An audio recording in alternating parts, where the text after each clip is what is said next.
guerra entre Ucrania y Rusia ha separado a muchas familias. Algunas de ellas han podido llegar a Estados Unidos buscando refugio. Krelis Verdejo hoy conversó con una artista ucraniana que pudo huir de la guerra gracias a su carrera artística con el circo Flip, que está de visita en Atlanta. Debido a la guerra entre Ucrania y Rusia, muchas familias han tenido que desalojar sus casas y prácticamente huir del territorio ucraniano para mantenerse a salvo.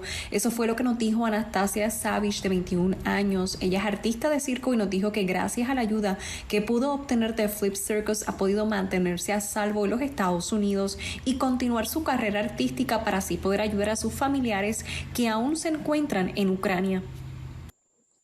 My feelings it's pretty mixed up. Me siento triste ya que mi familia continúa allá y yo estoy aquí. Pero mi familia me ha dicho que yo voy a estar mejor si permanezco en los Estados Unidos.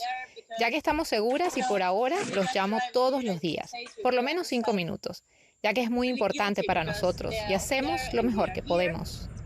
Savich nos dijo que está muy preocupada por sus padres y familiares, por eso trata de continuar con su carrera para poder ayudarlos. Ella también nos explicó que en Ucrania también se desempeñaba como artista y que comenzó desde muy pequeña a entrenar y formarse como artista de circo desde que tenía 15 años, y eso es lo que le apasiona y espera continuar creciendo y desarrollándose como profesional.